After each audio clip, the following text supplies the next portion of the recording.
débuter ce week-end dès vendredi soir sur les routes du Grand Charleroi et de la région de Beaumont. Le Bianchi Rally 84 a connu un déroulement surprenant du début à la fin. La surprise initiale est venue du comportement brillant de Guy Colsoul et Alain Lopez, dont l'Opel Manta dominait immédiatement sur ce parcours pourtant très rapide. Les deux Porsche, en principe plus véloces, des favoris, Patrick Sneyers et Robert Drookmans.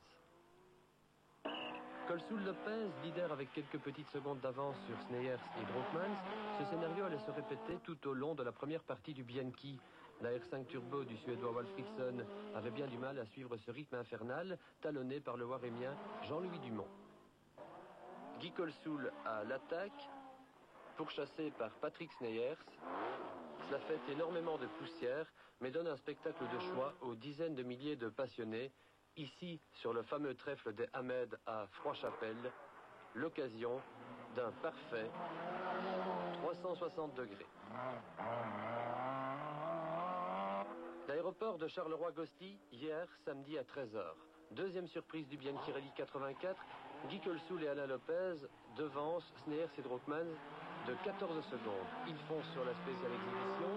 4 tours complets sont prévus. Les leaders se trompent, ils en bouclent 5 et se retrouvent pénalisés à 3 minutes des nouveaux leaders, Patrick Sneyers et Danny Colbunders, qui se sont pourtant égarés la nuit en rentrant au parc fermé de regroupement à Charleroi.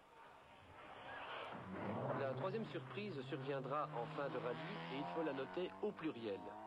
Coup sur coup, les abandons se succèdent. Exit Guy Colsoul et Alain Lopez, 4e du classement général, le moteur de la Manta est cassé.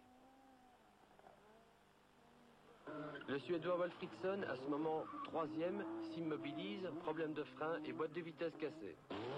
Le sort s'abat aussi sur le 2e du général. Patrick Sneyers sort de la route astrée, parvient à repartir au ralenti mais s'arrête définitivement. Il était en pleine attaque à 6 secondes du futur vainqueur, Robert Drookmans. Drookmans Josten, un équipage limbourgeois qui signe son 2e succès international de la saison et sa 3e victoire au Bianchi Rally après celle de 83 et de 80. Derrière Drookmans à 15 minutes, mais à la 2e position finale, un excellent Jean-Louis Dumont qui prouve la fiabilité de la monture préparée par ses soins. 8e, le carolo-régien Guy Hendrix, son numéro 13 lui a porté bonheur car 211 équipages inscrits et seulement 72 à l'arrivée.